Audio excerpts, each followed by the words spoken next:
If you've made the first cut to your t-shirts, don't rush the next one. There are 3 mistakes I see people make after they cut their t-shirts, and they're all completely avoidable. I know exactly what happens. You finally work up the courage to cut your first shirt, and then you want to keep going.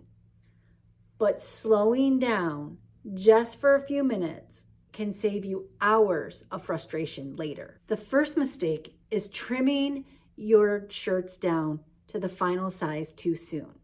Leave yourself enough room to stabilize first and then trim your block down to the unfinished size that you need. You'll thank yourself later. The second mistake is assuming that every shirt should be the same size block.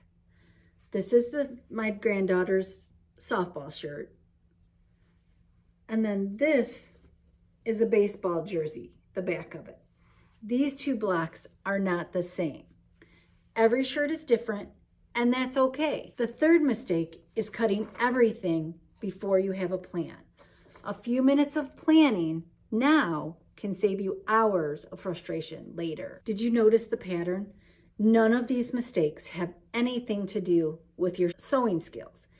They all are about slowing down long enough to make good decisions. That's where confidence really comes from. If you have been putting off making a t-shirt quilt because you're afraid to make a mistake, I would love to invite you to the T-Shirt Quilt Academy. It's my free school community where I help you replace overwhelm with clarity and the fear with confidence, one step at a time. Every quilt tells a story, and I would be honored to help you tell yours. You'll find the link in the description below. And remember, every quilt tells a story. Quilt at your own pace, and always enjoy the journey.